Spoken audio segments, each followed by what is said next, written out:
Hey, grade 12s. Today we're going to learn a very impactful lesson on the laws of logarithms. Okay, so this is something that is pre-calculus specific. You don't learn this in applied math. So if you've taken applied math before, I don't think you will have had exposure to this, but you might have. Yeah, you could have. Your teacher might have shown you this. So anyway, let's get right to it. We're talking about laws of logarithms. And the thing is to kind of figure out what laws of logarithms are really about. We just have to kind of try and remember that when we have exponents, we learned about the exponent laws, and that's usually done in grade 9. These laws of logarithms are similar, but they're for logarithms, okay? So let's take a look at what they are. If you have the log of two things being multiplied by one another, that's the same thing as the log of the first thing plus the log of the second thing. It doesn't matter what your base is, but whatever your base is, it transfers over to each of the separate logs. Okay? If you have the log of something divided by another something, then that's equivalent to the log of the stuff on top minus the log of the stuff on the bottom. Okay? If you have the log of a power, so something raised to an exponent, then the exponent comes out in front and gets multiplied by the log of the base. So the exponent comes out in front and you multiply that by the log of whatever the base of that power was. And then we also have the log of x to the 1 over n is equal to 1 over n times the log of the base. Now just remember that if we have x to the power 1 over n, that's the same thing as the nth root of x. And that's what will make this make a little sense, is that if we're taking the log of the nth root of x, that's going to be the same as the log of x divided by n, okay? And what that's really saying then is that these two statements are equivalent. 1 over n times the log of x is the same as the log of x divided by n. And we have one last one here to look at, and that last one is the log of 1 is 0. The log of 1 is 0. No matter what the base is, if you're taking the log of 1, you're going to get 0. Okay, so those are your logs of logarithms. You should have those out beside you when you're doing any kind of practice questions, just until you get used to understanding what those laws are and how to use them. Now, looking here, we'll do our first example here. And the first example that we're going to do is the log base 3 of 54 plus the log base 3 of 1 over 6. So in order to properly evaluate this, what we have to do is we have to ask ourselves, well, 54 is 3 to what exponent? And there's no correct answer to that because 3 to the exponent 3 is 27, 3 to the exponent 4 is 81, so it's going to be somewhere between 3 and 4, but we really don't know where. So how do we work with that? Well, what we're going to do is we're going to apply those logarithm rules, and we're going to go backwards. So we see that these logs have base 3, and they're being added. So that tells us that we're going to use the first rule, and we're going to work backwards. So we're going to combine those logarithms together, So it's going to give us the log base 3 of 54 times 1 over 6. And so that's going to be 54 over 6, which is going to be 9. And 9 is 3 squared, or 3 to the exponent 2. So our answer is just 2. Once we combine those logarithms together, we're able to simplify it and then evaluate it, no problem. And we're going to do a similar thing for the next question. In the next question, there's a minus sign, which means that instead of multiplying these, we're going to divide them. So we're going to have the log base 5. It's a pretty funny looking 5, so let me correct that. The log base 5 of 250 divided by 2, log base 5 of 125. So 5 to what exponent is 125? Well, 5 squared is 25. 5 cubed is 125, so the answer is 3. So for that question, we simplify it, and we get 3 as our answer. Okay?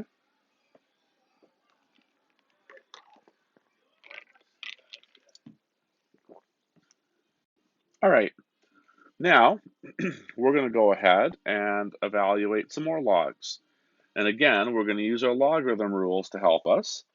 So here we have the log of a power. So remember that when we have a log of a power, all we're going to do is make sure to take that power out in front. So we get 4 times the log base 2 of 8, and the log base 2 of 8 is 3. So we get 4 times 3, which is 12. And that's how we do that question. The next one is very similar. Okay, the next one is very similar. It is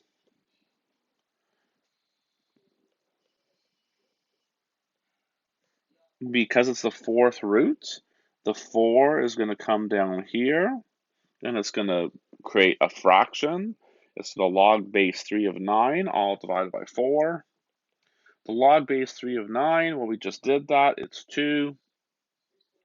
So we're going to get 2 over 4, which simplifies nicely to 1 over 2. Okay.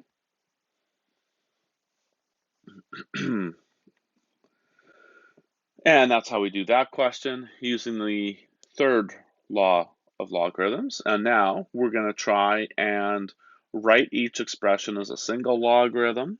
So just before we get started here, we see that we have a logarithm and a logarithm, right? Here we see log, log, log. So in both of those cases, what we're looking to do is create a single logarithm, and to get there, we're going to use our laws of logarithms. So when we are adding, if we work backwards, we're going to multiply what we're taking the logarithms of. So we're going to multiply a times ab cubed, and that's going to be a squared b cubed, and that's as far as we go. It just asks us to write it as a single logarithm. We don't have to evaluate it. We don't have to do anything else with it. We just have to write it as a single logarithm in simplified form. Okay. Now doing the same thing for b, we're going to get something a little different here. We see we're minusing. So, and the other thing that makes b a little bit interesting are these right here. We're going to have to put those back as exponents before we do anything. So we're going to get log a minus the log of b squared minus the log of, now, because it's 1/3, then it would be the cube root of c. And now what we have to just keep in mind is because these are being minused, they would be divided. Now, if we're creating a fraction, which we have to because we're dividing, whatever's being minused ends up on the bottom. So we get the log of a, b squared is being minused, so it ends up on the bottom. And the last logarithm is also being minused, so it also ends up on the bottom. So we get the log of a divided by b squared times the cube root of c, okay? And that's how we do that question there. The next question is a little sneaky, but it is a very typical question, so it'd be a very good idea to familiarize yourself with it.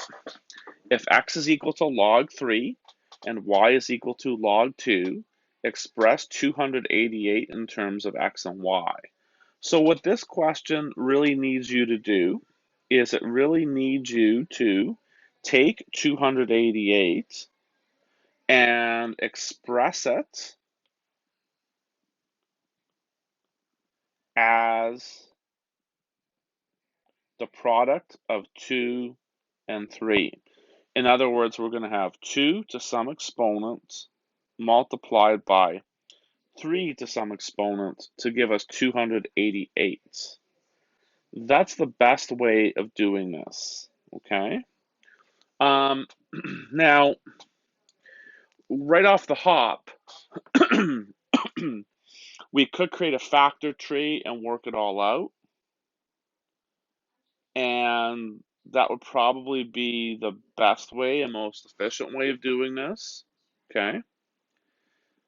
But we don't have to do it that way either, okay? A factor tree will get us exactly to that point where we need to go. But if you kind of want to try and do this in a way that might not require a whole bunch of extra steps, then you could even just say, okay, and start breaking it up into 2s or 3s. So what I mean by that is the log of 288 is equal to the log of 2 times 144. Half of 288 is 144. So then we would get log 2 plus log of 144. Now we're looking for log 2's or log 3's. So because we have a log 2 right here, we'd stop with this one, but we break 144 down. So to break 144 down, we would go ahead and say, okay, well now what two numbers multiply to 144? And it's a good idea. Like you could say, well, 12 times 12 is 144, and you're not wrong, but we want to break this up into 2s or 3s. So I would say it'd be good to say 2 times 72. And then we get another, well, plus log 2 plus log 72. And then we have to break up 72 into 2s or 3s. Now, at this point, if you could multiply two numbers together to get 72, where one is a power of 2 and one is a power of 3, that's really ideal. And we can definitely do that because 72 is 8 times 9. 8 is a power of 2 and 9 is a power of 3.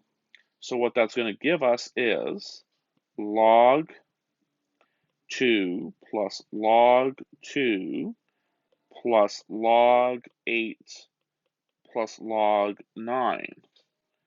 And now where we're going to go with that is we're going to say that we have log 2. Actually, what we're going to say is we have 2 log 2's, just to save some space. Now log 8 is the same thing as the log of 2 cubed, and log 9 is the same thing as 3 squared. 2 cubed is 8, 3 squared is 9. And then those exponents, because of our logarithm rules, are going to come out in front. And we're going to get, we have our 2 log 2, then that's going to be plus 3 log 2 plus 2 log 3. And if we simplify that, we're going to get 5 log 2 plus 2 log 3. And remembering that if x is log 3 and y is log 2, then we have 5y plus 2x. And that is our final answer. So we didn't have to go the factor tree route. If we did go the factor tree route, it would have made a lot of the legwork here a little bit less onerous. But you can just simply work within the logarithm rules and simplify this. But this is how you do a question like this. And again, this is a pretty common question that's asked. So try and familiarize yourself with it by doing some practice questions once the lesson's over.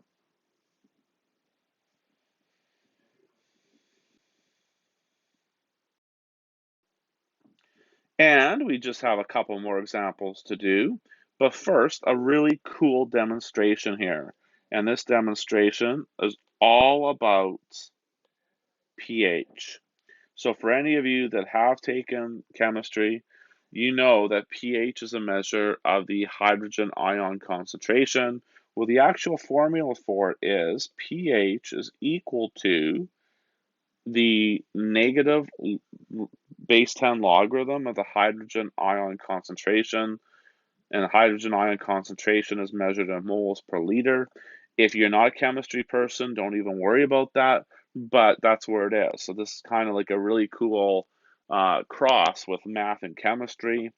So let's do some examples here. And one of the examples is this. What would the pH be of a substance with a hydrogen ion concentration of 6 times 10 to the negative 4 moles per liter? So in order to do this question, you are going to need a calculator. And what you want to basically do is you want to take your calculator and find out what the base 10 logarithm is of that number right there. It's going to be a negative number, which is why in the formula there's that minus sign, because with a minus sign, it's going to turn it into a positive number. So I can't display a calculator on here, but I'm going to get you to take your calculator. And so when you take your calculator here, so we want to take the negative base 10 logarithm of that. So it's going to be, here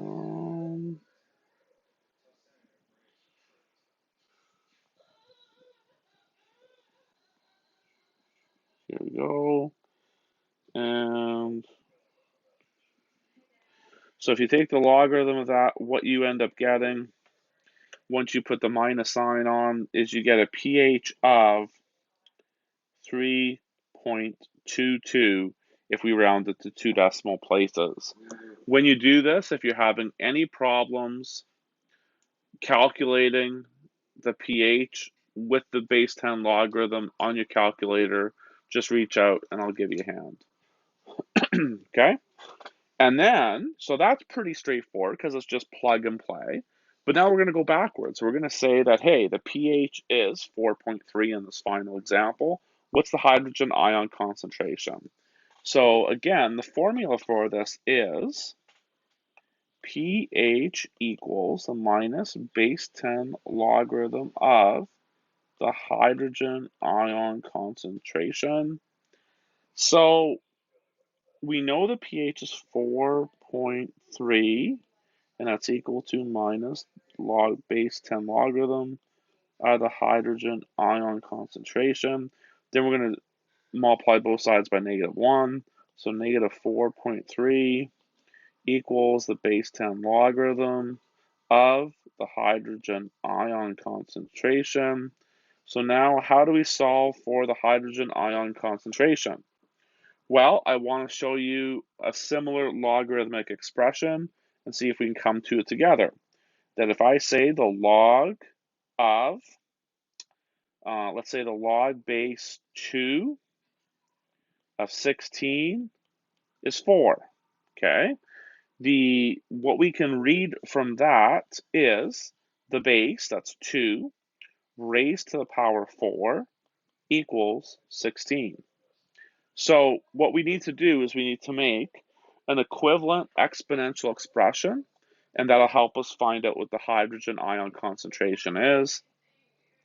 So that equivalent expression is going to be 10 raised to the power negative 4.3 will equal the hydrogen ion concentration.